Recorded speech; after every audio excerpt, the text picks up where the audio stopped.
Welcome, everyone, to the NoDQ.com live recap of Monday Night Raw for April 28th, 2025. We are coming off WrestleMania, and now we have WWE Backlash in the near future. Shout out to everybody watching this, whether it's live or on demand. It feels like we are entering a new era of WWE. Let's get to it. We opened up the show with Nick Aldis being shown as the fill-in for Adam Pearce as general manager. Nick Aldis, of course, the SmackDown general manager.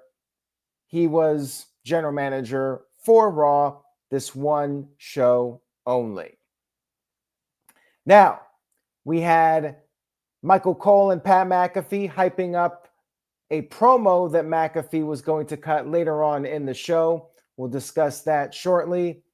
We also saw the footage of last week, the formation of the new Dangerous Alliance with Seth Rollins, Bron Breakker, and Paul Heyman. Now, we had the entrance from this group. They're not being called the Dangerous Alliance. I'm not sure why they're not going with that name.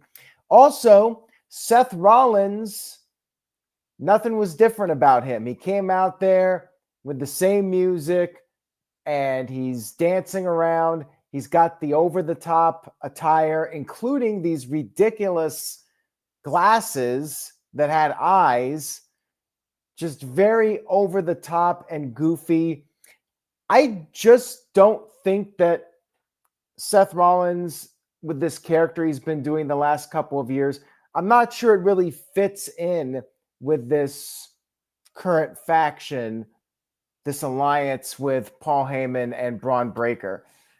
It just felt a little bit off to me. I have to say that right now, off the bat. Now, he was getting cheered, and that's the problem with the music. The crowd loves the entrance song. He said they are the future of the industry. And then Sami Zayn came out there. Rollins welcomed him back. And then Zayn said that Rollins is full of crap, thinks that maybe Rollins was jealous of Roman Reigns and CM Punk, said the vision that Rollins has revolves around Rollins being front and center. He called Rollins a hypocrite for basically doing what the Bloodline was doing. And Rollins said that Zayn is either with them or he is a target. He said he doesn't want Zayn to be a target. He said maybe Zayn could move off of Raw, be cashed out. He told Zayn to think about it, but he needed to have an answer by the end of the night. So they did set up something for the main event. We'll talk more about this in a little bit, but I have to say this opening segment felt a little lackluster coming off of last week. I was really wanting something else, like some kind of a change, whether it was new music or a new presentation, a new look for Seth Rollins, maybe a promo from Heyman. Paul Heyman didn't really say anything in this whole segment, and he's a great talker. Like, I wanted to hear more about their motivations and Heyman's vision and everything. Just having Heyman stand out there, I was wanting more out of this segment. Now, maybe I'm being overcritical, but just wasn't feeling it that much. I was hyped up for Raw, and I feel like this segment was lacking something. But we did have the final segment, and I'll talk about that and give my thoughts, so stay tuned. We had our first match of the evening, which was Rhea Ripley versus Roxanne Perez. I'm confused. Is Roxanne on Raw now? They did refer to her as an NXT superstar. I'm not sure what's going on here. Anyways, back and forth match. Good match between the two of them. Roxanne was using her speed to gain the upper hand, and she also targeted the leg of Rhea Ripley. And then Rhea was able to make her comeback, She hit the razor's edge. Then we had Julia coming out there. And again, is Julia on the main roster? Is she still part of NXT? Rhea, despite being a veteran, allowed herself to be distracted, which you guys know I hate this stuff when the baby faces always get so easily distracted. Like, why even bother? If the person comes in there and attacks them, it's a DQ. You win the match. Why do you always have to yell at them? Yeah, come on, get in the ring.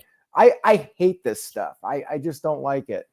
Anyways, Roxanne tried to roll up Rhea, and thankfully that was not the finish. Rhea did regain the upper hand. She grabbed the Julia, so she was still preoccupied with Julia, and then she finally hit the riptide, but then Julia got in the ring and attacked the bad leg for the DQ. We did, in fact, get the DQ finally. They should have just had Julia run in and cause the DQ. If you're going to do a DQ again, just have her come in there and do the DQ. The whole distraction thing and everything just made Rhea look foolish, in my opinion. After the match was over, the women's champion, Io Sky, came out there to make the save. And again, the announcers were referring to Roxanne and Julia as NXT stars. I guess Io's going to NXT, so they're just doing a crossover right now. I'm not really sure what the deal is, if Roxanne is officially called up or not. I mean, she really should be. Same thing with Julia. Also, I don't watch much NXT, but am I the only one that thinks it's odd that Julia is just teaming up with Roxanne all of a sudden? Like, wasn't Julia a babyface character? And I kind of got the vibe that she was standing on her own, and now she's aligning herself with Roxanne. I don't really understand it, but then again, I haven't been watching NXT, so I don't know if there was some reasoning for their alliance. It just seems odd to me. Backstage, we had Judgment Day in a segment, and Finn Balor did not know that JD McDonough was coming back. And JD explained himself, and then Liv Morgan mentioned that there's going to be a match, a tag team match. Once again, Balor did not know about it. And it was going to be a tag team match, Balor and JD McDonough against the War Raiders. Michael sent it a $2 super chat. Thank you for that, Michael. Says the draft should be coming. Yes, I mean, usually this is the time of year when we get the draft, but I wonder if because WrestleMania was so far into April that they're waiting a few more weeks to do it. I do like the draft. And again, I say this a lot. I really hope that they'll start taking the draft seriously. You know, it's funny when Seth Rollins is saying, oh yeah, Sami Zayn, you can leave Raw, go to SmackDown. And I'm thinking, well, these guys just bounce around the shows all the time anyways. So does it really matter all that much? Just saying. But yes, hopefully we get the draft here pretty soon and they'll stick to it this time and actually keep these guys on separate shows. We had Logan Paul coming to the ring for a promo. He talked about how he beat AJ Styles at WrestleMania, and basically there's one thing left for him to do now, and that's win a world championship. He said that Jey Uso's days are numbered. Jey Uso, the world champion, came out there, said he worked too hard to just hand over his title to some punk-ass YouTuber. He said the title was earned. And then Logan said he's done more in 4 years than Jey has done in 15 years. He said enjoy it while he still can. And then Jey Uso super kicked Logan to end the segment. Basically, it looks like Logan Paul is going to be the first person fed to Jey Uso in this Jey Uso title reign, which is fine. You know, they're probably going to do a throwaway match. Not sure if it'll be at Backlash or if they'll do it as the main event of a Monday Night Raw. Honestly, I think they should just make it the main event of a Monday Night Raw. I know Logan Paul and Jey Uso could be a premium live event match, but they'll be opening match. You know, they're not going to be the main event with John Cena versus Randy Orton at Backlash. They might as well just be on Raw, so at least it can be the main event of the show with main event Jey Uso. Shout out to Hamp Connell. Thank you, Hamp, for the $2 super chat. I appreciate it. Hamp says A+ for the Heyman faction angles. Everything else equals poop. Wow. Well, I'm a little surprised because Hamp was still positive about something on Monday Night Raw. Hamp is typically very critical, although he did praise last week's Monday Night Raw.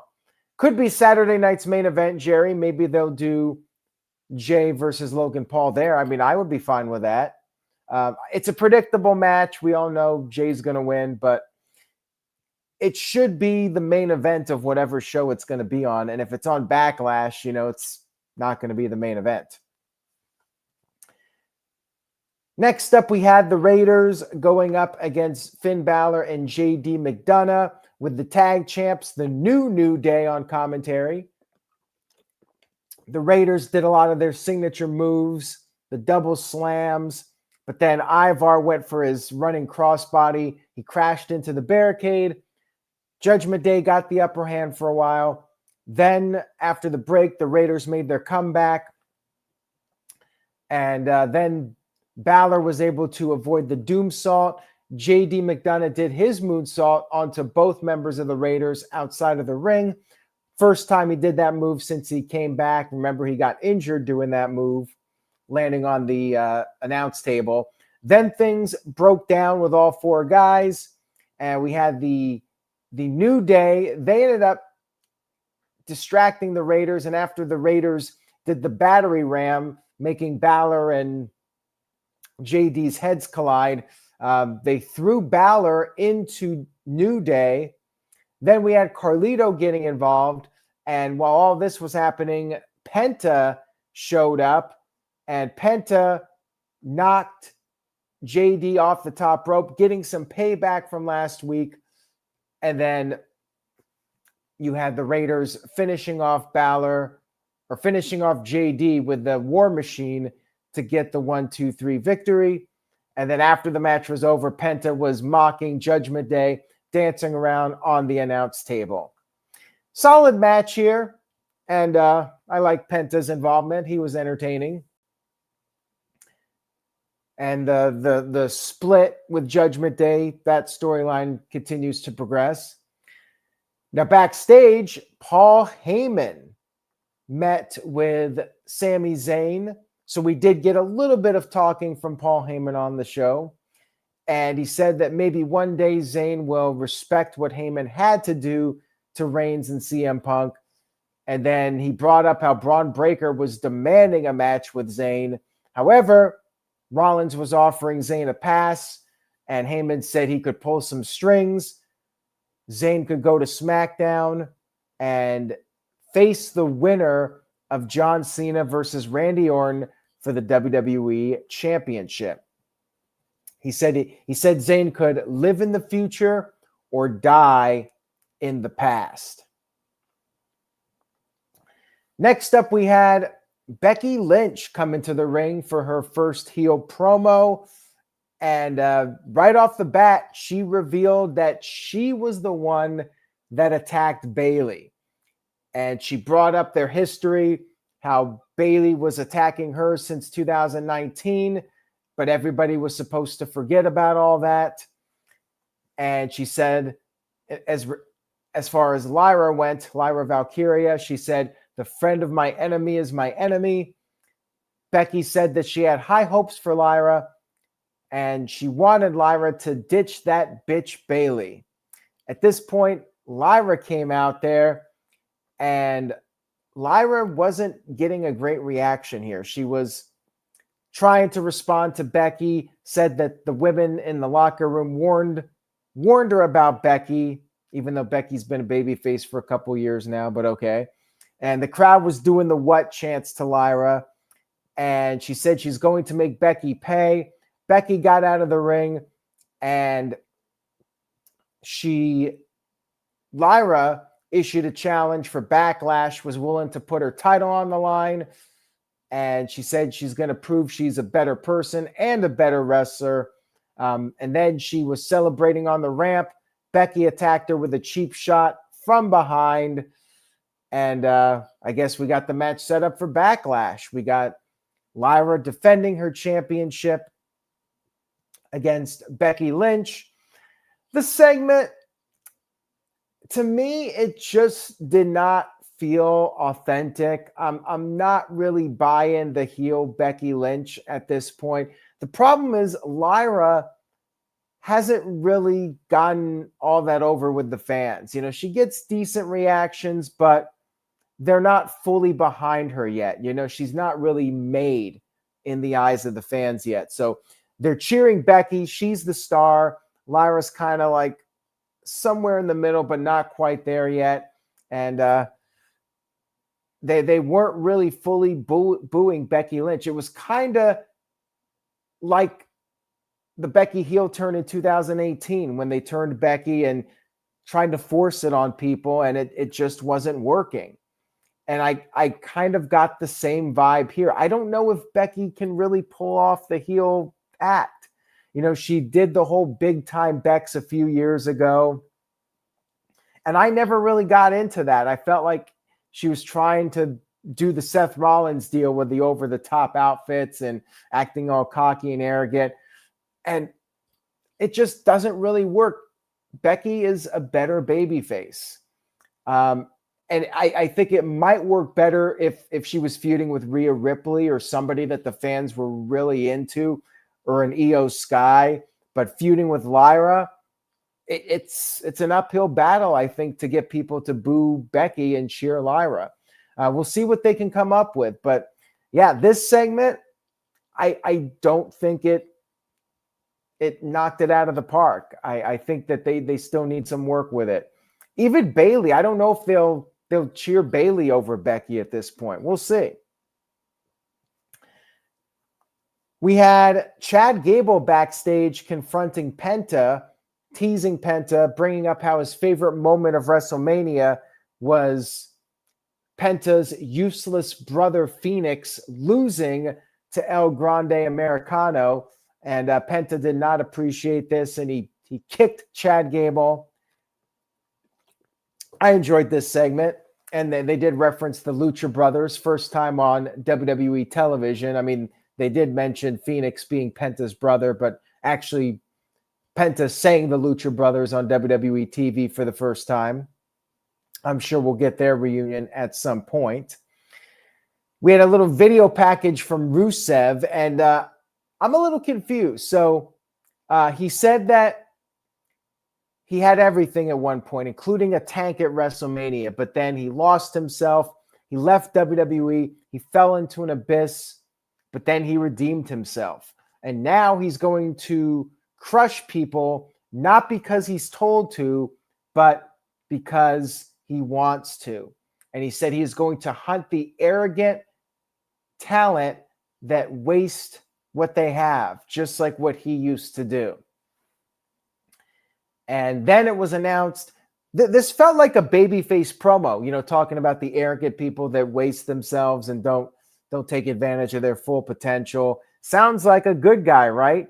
But then they announced that he's facing Otis next week, which does make sense, but Otis is also a babyface. I'm a little confused what Rusev is at this point. Is he a heel? Is he a face? What's his goal here? But I guess he's just doing what he was doing in TNA. He is going to be the Redeemer. Emmanuel sent in a $2 super chat. Thank you for that. I appreciate it. Says, how do you improve and change for baby faces to get cheered? Well, I think music is a big part of it. And if you're a babyface character, you want to have that fun entrance music. But if you're a heel, you got to change it up a little bit. The problem is Def Rebel isn't exactly the best as far as coming up with memorable theme songs, especially for the heels. But music is one thing. And when you're a heel, sometimes you got to not do all the cool stuff to get cheered. And also the story has to be right. If the fans don't buy into the story and it's a forced turn, it's an uphill battle. It's hard to get the fans to react the way you want them to. So yeah, you can't be a cool heel. You got to have a presentation that will make fans boo you, and you got to have an organic storyline. You know, it's a combination of all that stuff, really. And yes, as I mentioned on Twitter and X, I think Def Rebel should just be used in the UFC and not be involved in WWE. That would be very nice. All right, moving on here. We had Stephanie Valkyria, the NXT Women's Champion, going up against Ivy Nile. Solid match here, and actually I got a "This is awesome" chant from the fans, although it wasn't like one of those really enthusiastic chants. Ivy was able to initially avoid the Devil's Kiss, but then Stephanie did it to her, then did it a second time after the commercial break. We got 2 runs of the Devil's Kiss, 2 rounds of it.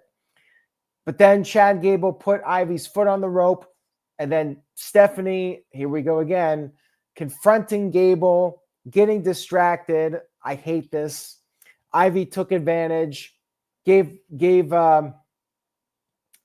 Stephanie a German suplex on the floor, and then Stephanie regained the upper hand, gave her a superplex, did the dragon screw, and then finished her off with the SVB, the Stephanie Valkyria bomb, and got the 1-2-3 victory. It was a good match. I liked it. The only thing I didn't like was Stephanie just turning her back to Ivy, although you could argue she's more of a rookie. With Rhea Ripley, I just don't buy it that Rhea would fall for that stuff. Anyways, moving on here. Nick Aldis, the one-night general manager of Raw, spoke to AJ Styles, and then Liv Morgan, Raquel, and Dominic interrupted.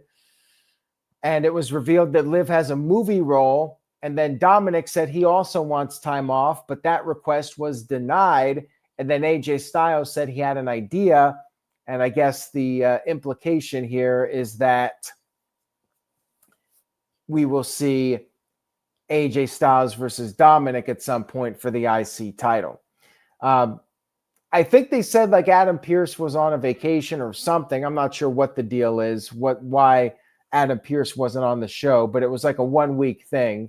I guess he's back next week. Backstage, Karrion Kross confronted Sami Zayn and said he hopes Sami Zayn will make the right decision. And that was all we saw of Kross on this show. I'm still waiting for that Kross pipe bomb. What are we waiting for here? When is Kross going to come out there and just cut the kind of promo we know he can cut? That's what I want to see. Speaking of promos, we had Michael Cole recap what happened with Gunther beating up him and Pat McAfee last week. And then McAfee delivered his promo. And I thought this was great. I know some people don't like Pat McAfee. I saw the comments on Twitter, but this was a hell of a promo. I think this was the best promo that Pat McAfee has probably ever cut in his entire time in wrestling, maybe in his whole life.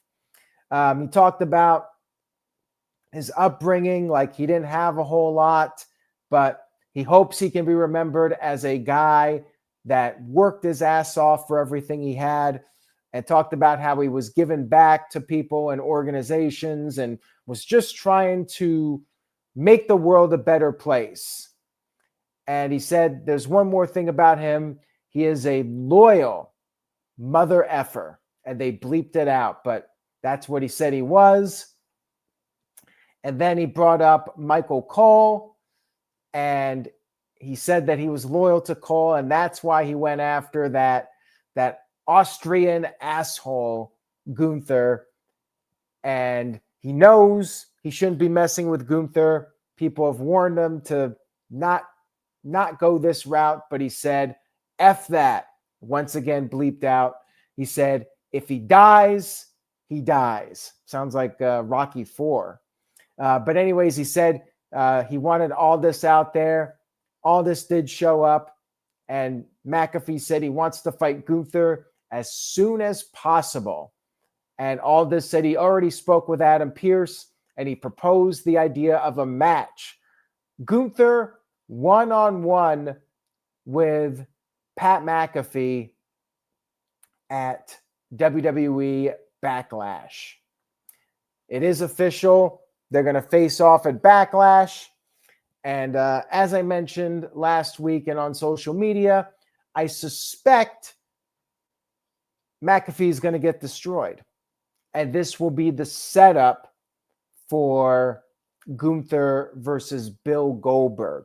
Bill Goldberg will be the one to come out of this challenging Gunther to step up to McAfee's defense or try to get revenge on McAfee's behalf.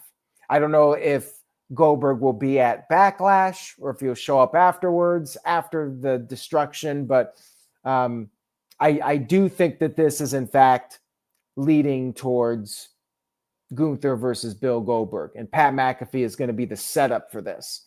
As it was, I think this was the best thing on Raw. I think Pat McAfee was awesome with his promo here, and I love the setup for it. I know some people are upset about this, but yeah, for those of you that don't like Pat McAfee, well, you'll probably be happy with the outcome of this, because I do think McAfee is going to get the absolute shit beat out of him. I just hope he's not written off TV completely, although he probably should be for a couple of weeks to sell the attack. I just hope like he's not gone for like 6 months or something. I would be bummed out. Anyways, very good segment here. We had a video package for Randy Orton versus John Cena at Backlash, showing footage from SummerSlam in 2007. Then backstage, Jey Uso met up with Sami Zayn, said that Sami Zayn needs to do what's best for Sami Zayn. And then when Zayn walked away, Logan Paul showed up and knocked out Jey. And yeah, Logan got the best of Jey Uso. I suspect we'll be seeing that match pretty soon. We had what I thought was going to be the final segment, even though it was early. We had Seth Rollins in the ring for the answer from Sami Zayn. Sami Zayn came to the ring.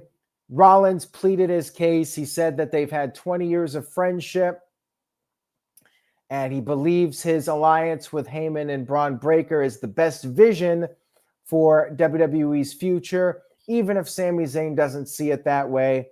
Rollins said it hurts him that Zayn isn't on board with his vision, and he said that he had some advice for Zayn to save his life. Take the pass, because bad things will happen if Zayn stays and doesn't believe in Rollins' vision. Zayn responded by saying he was sorry he hurt Rollins' feelings, but he thinks Rollins is playing games. He says Rollins is dangling the WWE Championship as a carrot in front of him, and Rollins should know Zayn is never a guy to run away. And he said what Rollins is doing is a threat. Zayn said he's been a target 1,000 times before, but he will not be threatened. And he said he will win a WWE championship, but he will not be doing it because of a favor. And he told Seth Rollins to go to hell. And at this point, Bron Breakker's music came out, and we went to a commercial. And when we came back, we had a match. Bron Breakker versus Sami Zayn closing out the show. I liked the segment here. I think this was better than the opening segment. Rollins did good with his promo, and Zayn was great as always. You know, he really made this segment work, in my opinion. Then we had the match afterwards. So interesting that they just didn't end the show with the cliffhanger, but instead we got the match afterwards. Back and forth here, although Breakker was mostly dominating in the beginning. Zayn, though, did avoid a spear. However, when he went for the haluva kick, Breakker took him out with a spear, did a second one, and then Rollins went over to Zayn in the corner, said there is still time to take the out. But Zayn said, "Go to hell," which got no reaction from the crowd. I'm not sure if it was not mic'd up properly, but yeah, there was no reaction for that. And then Breakker hit the third spear. The referee checked on Zayn on the outside of the ring. And then Rollins gave Breakker the gesture to finish him off. So Breakker went outside, ran around the ring, and did a fourth spear to Sami Zayn. Got him back in the ring, and then the referee just stopped the match. The referee said enough was enough. And here was the only problem with this. Well, there were a couple. One thing, the crowd was doing the stupid thing with their cell phones again, the fireflies, which I feel like they do that when they're bored. You know what I mean? That doesn't feel like they're invested in the storyline. So that's issue number one. Just doesn't seem appropriate for what's going on. And number two, the crowd was chanting one more time. Like, these guys are supposed to be the heels now, and they're getting cheered. They're getting the one more time chants. So yeah, it doesn't seem to be connecting in the way WWE has wanted it to connect up to this point. It does feel a little inauthentic. And that's how some people have felt about the John Cena turn. Like, is it really working if the crowds are just cheering for these guys that are supposed to be these heels? Say what you will about Logan Paul, but he gets the boos. And when Dominic was at his peak as a heel, he was getting the boos. He was getting the appropriate crowd reactions. So far, I don't know if these heel turns, Becky's turn, the Rollins turn, and even the John Cena turn, I don't know if they've worked out the way WWE has wanted them to work out, because they have felt a little forced. The best turns, in my opinion, are the ones that are organic, where the fans dictate who's turning. When you force it on them, like I said earlier, you're fighting an uphill battle. Anyways, that was Raw. They did, by the way, after all that, Rollins had to give a little lesson to Bron Breakker. Sami Zayn made his bed. He was going to sleep in it. And then Seth Rollins did the curb stomp and stood tall over the body of a fallen Sami Zayn to end Raw. So I think it was a good Raw. But yeah, the high from last week came down quite a bit for this show. Wasn't exactly what I was hoping for. Like, I wanted to see like a little bit of a different presentation. I really wanted to see the Dangerous Alliance. I wanted Heyman to take control and explain things, and then maybe even tease another member. Maybe get Becky in their group. Like, I was just expecting something else than what we got. I did think that Sami Zayn did a really good job with it, though. Although they did tease something with Jey Uso, and now they're in a different direction with that. The Logan Paul stuff is fine. That is just somebody for Jey Uso to beat. It was a good show, but I was a little let down. I'll probably go 6 out of 10 for this Raw. Good, but not great. And CM Punk's absence was felt. Roman Reigns' absence was felt. That's the other thing, too. Rollins is right. Punk and Reigns, they're the beloved baby faces, but they're the part-timers. And they're gone again, especially Roman Reigns. So it's hard to boo Rollins when he's the guy that's there every week. He says he's the workhorse. He carries the company. He's right. So how are we supposed to boo this guy? It's WWE's in a tough place right now because the guy that they're trying to push is their top heel. Like, I sympathize with him at this point. Like, he's right. He's there every single week. Kurapika has a good point. They lack a full-time baby face other than Cody. Cody was that guy, and Rollins was that guy as a top baby face. And now he's a heel. Shout out to Walter, Rage of Wrestling, who sent in a $10 super chat. Thank you very much for that, Walter. I appreciate it. Walter says, why do people always want to add to groups? That was NWO's issue. Too many people. When you debut a group, debut it with the amount of people you want in it and leave it at that. There's a concept. I think the group should be kept small. I don't think you need to have 6 or 7 people in a group. I think the sweet spot for me is like 4 or 5. When you go past that, it's too much. When there's only 3 people in the group, it feels a little thin. So I definitely think there should be a balance with the groups. I like 4 or 5. To me, that is the sweet spot. But yes, you're right. When you have too many people, it definitely can get watered down. When you got like half the roster in there, then you're really going overkill. But yeah, I'd like to see 1 or 2 more people added to the group. I would have liked Becky in the group. I mean, they might as well. We know Becky and Seth Rollins are married and they're both heels now.